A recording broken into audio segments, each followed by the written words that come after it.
Bonjour à tous, vous êtes toujours sur les ondes françaises de Radio Taïwan International. Ici Lisa Dufaux pour vous présenter le décryptage de ce vendredi 24 janvier dans lequel je vous propose de nous intéresser au trafic humain en Asie du Sud-Est en lien avec des groupes d'arnaques par téléphone ou par Internet. Un phénomène qui n'est pas nouveau mais qui s'est aggravé ces dernières années avec des nouveaux cas, on va voir, en Thaïlande et en Birmanie, révélés au cours des derniers jours dans les médias taïwanais, chinois ou encore hongkongais. La semaine dernière, des associations et des proches des victimes ont tenu une conférence de presse pour alerter sur le sort de plus de 100 Taïwanais victimes de trafic humain et encore retenus à ce jour en Thaïlande et en Birmanie. La Fondation pour la réforme judiciaire, la Taipei Women's Rescue Foundation et la Taiwan Anti-Scam Organization ont dit vouloir attirer l'attention des pouvoirs publics et de la communauté internationale sur le problème du trafic humain transfrontalier suite à des nombreux cas de Taïwanais conduits de force depuis Bangkok jusqu'au Myanmar pour travailler dans des zones gérées par des réseaux de crimes organisés où ils sont enfermés et forcés à arnaquer des gens par téléphone ou sur Internet. Do Ying-Chio, directrice exécutive de la Taipei Women's Rescue Foundation, a indiqué que son association coopérait depuis 2022 avec la Taiwan Anti-Scam Organization pour venir en aide aux familles des victimes taïwanaises.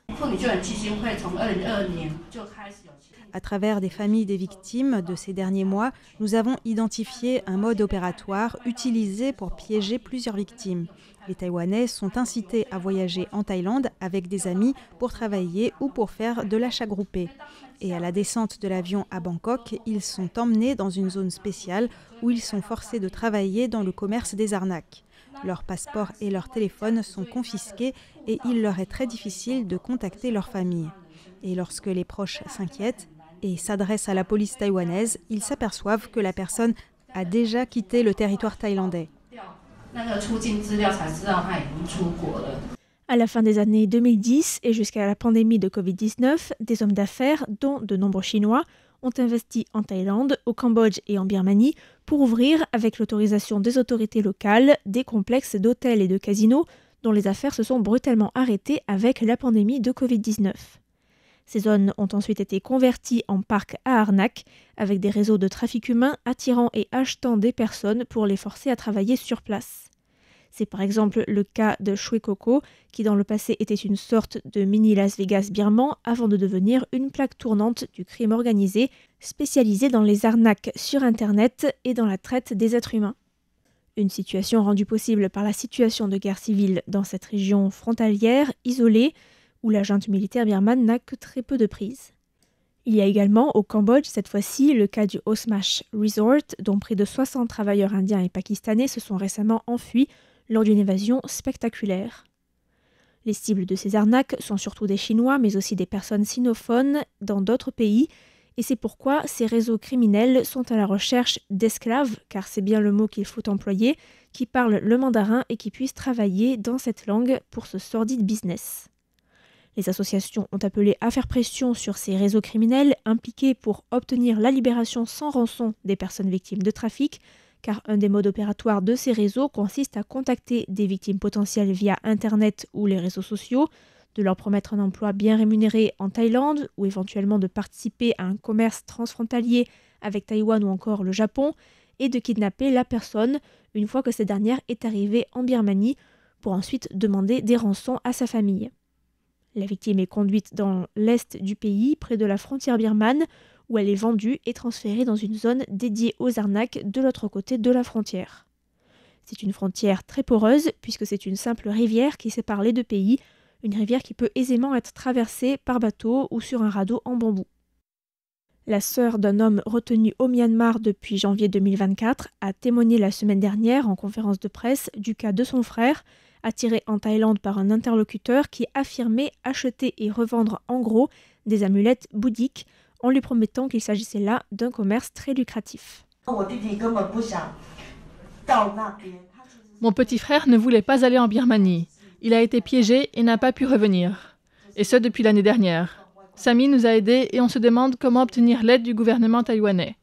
On nous répond que c'est très difficile de le secourir car il se trouve à l'étranger. On ne sait pas quoi faire. Ce qui se passe en Thaïlande et en Asie du Sud-Est est vraiment effrayant. Mon frère est toujours là-bas. Tous les jours, il travaille de longues heures pour escroquer ce que des gens qui vivent à l'étranger gagnent à la sueur de leur front. Il ne sait pas combien d'argent il a escroqué, mais quand les résultats ne sont pas bons, il est battu. Nous ne savons pas à quel point, car nous n'arrivons pas à le contacter régulièrement. Dans son cas, le jeune homme s'est vu offrir des billets d'avion, les frais de nourriture et d'hôtel sur place et a accepté sans aucune préparation. Mais en arrivant en Thaïlande, des hommes armés l'ont forcé à traverser la frontière birmane et à entrer dans un parc contrôlé par des militaires, où il est depuis forcé à travailler entre 10 heures et 14 heures par jour, selon sa sœur, pour arnaquer des gens avec des punitions corporelles ou de l'isolement dans une chambre noire en cas de désobéissance ou de mauvaise performance. La sœur de la victime a insisté sur le fait que son frère n'avait jamais été impliqué dans aucune escroquerie auparavant et que c'était sa naïveté qui l'avait entraîné dans cette histoire. La famille est toutefois chanceuse dans son malheur, car elle parvient, de temps en temps et de manière très irrégulière, à recevoir des nouvelles du frère et donc de savoir qu'il est toujours en vie. Il a dit que lorsqu'il a été conduit à l'intérieur, il avait trop peur de taper des mots-clés ou de dire certains mots au téléphone. On lui a demandé « Est-ce qu'il y a quelqu'un à côté de toi ?» Il a répondu que oui. Alors nous avons parlé en taïwanais, car les personnes là-bas ne comprennent pas. Il nous a dit que l'endroit où il se trouvait était entouré de montagnes et qu'il ne pouvait pas sortir car il y avait des hommes armés partout. Il a aussi dit qu'il y avait des gens de toutes nationalités, mais surtout des Taïwanais, des Chinois et des Birmans, et des militaires. Sami, directeur exécutif de la Taiwan Anti-Scam Association, a appelé le gouvernement taïwanais à intervenir et à suivre l'exemple des autorités de Hong Kong qui ont envoyé le 14 janvier dernier une équipe composée de policiers et d'agents du département de l'immigration pour discuter avec la police thaïlandaise des cas des victimes hongkongaises. Le ministre chinois des Affaires étrangères Wang Yi s'est aussi exprimé en personne le 16 janvier lors d'une rencontre avec les ambassadeurs de 10 pays d'Asie du Sud-Est à Pékin, appelant les pays à se préoccuper davantage du phénomène du trafic humain impliquant des ressortissants chinois.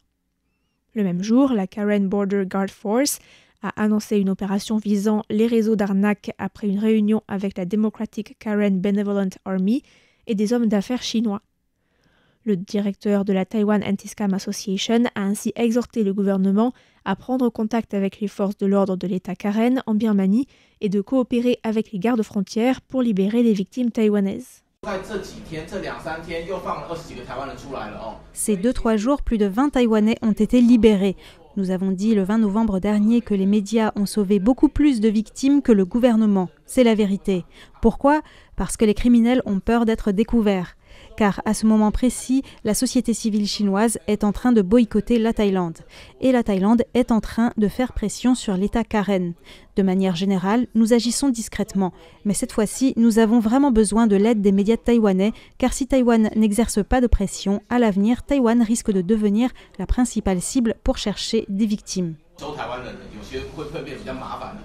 Je vous renvoie à la revue de presse Asie-Pacifique de mardi dans laquelle j'avais expliqué la manière dont la récente médiatisation de plusieurs cas de Chinois et de Hongkongais victimes de trafic humain en Thaïlande et en Birmanie inquiète les autorités thaïlandaises qui craignent que la dégradation de l'image de la Thaïlande comme destination touristique n'impacte négativement le secteur du tourisme.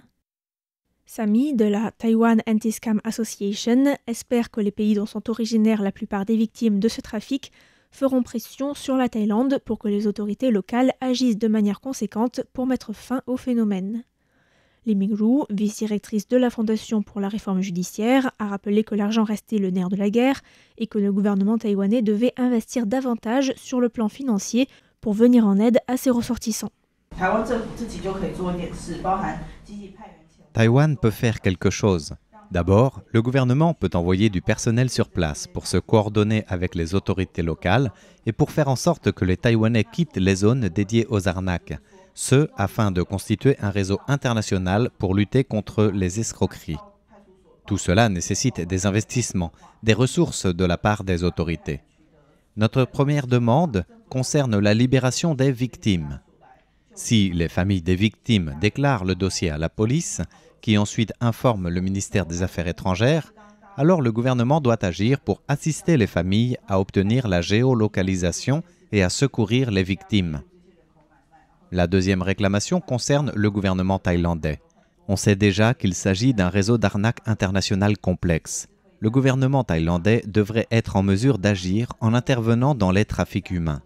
Il y a de nombreux points dans ce réseau où il est possible d'intervenir. Notre troisième réclamation concerne la campagne de sensibilisation que le gouvernement doit mener auprès des Taïwanais, que ce soit pour aller en Thaïlande ou, comme l'a souligné la Taipei Women's Rescue Foundation, il y a un risque déjà en quittant Bangkok. Il faut que les Taïwanais soient suffisamment informés. Le New Power Party a tenu une conférence de presse hier pour dénoncer l'inefficacité des politiques de prévention et de lutte contre les escroqueries, et notamment en matière d'enquête criminelle et de protection des victimes. Lors de la conférence de presse, le professeur du département de criminologie de l'Université nationale Chongqing, Tai Shen-Fong, a insisté sur l'importance de mettre fin à la stigmatisation qui touche les victimes d'arnaques, qui sont souvent vues comme avides, stupides ou naïves, expliquant que ce genre de cliché dissuadait les victimes d'escroqueries de demander de l'aide et allait à l'encontre des efforts de prévention. Les associations ainsi qu'une victime taïwanaise libérée récemment ont appelé les Taïwanais à être vigilants et à éviter si possible de voyager en Thaïlande ou en Asie du Sud-Est pour le moment, mais surtout de se méfier des offres d'emploi ou de voyage tout frais payés faites sur Internet. Il a aussi été conseillé de réserver soi-même les chambres d'hôtel et de prendre seulement des taxis officiels ou encore d'éviter de passer par des intermédiaires si c'est possible en voyageant. La sœur du jeune homme toujours retenu en Birmanie a quant à elle lancé un dernier appel visant à faire connaître de tous le phénomène et faire pression sur les autorités taïwanaises pour que plus d'efforts soient mis en œuvre pour venir en aide aux ressortissants taïwanais prisonniers sur place. Parfois, ils demandent des rançons. Le montant dépend de la nationalité des personnes kidnappées. Le trafic humain est un phénomène de plus en plus grave. Et la Thaïlande est devenue un pays effrayant puisqu'on risque d'être emmené en Birmanie. Une fois en voiture, on ne peut plus revenir. Pourquoi? Parce que quand il y a des hommes armés qui vous demandent si vous voulez aller avec eux ou pas, vous n'avez pas d'autre choix que de dire oui. Son passeport et son téléphone ont été confisqués. À moins que leur famille ne mette en place des communications téléphoniques internationales pour les victimes, ces dernières disparaissent de la circulation. Je souhaite que tous les Taïwanais soient libérés et rentrent à Taïwan, car leur sort là-bas est vraiment à plaindre. Et je le redis encore, mon frère avait un travail normal à Taïwan. Il n'est pas allé là-bas pour faire des arnaques, contrairement à ce que certains croient. Nous sommes des gens normaux qui avons été trompés.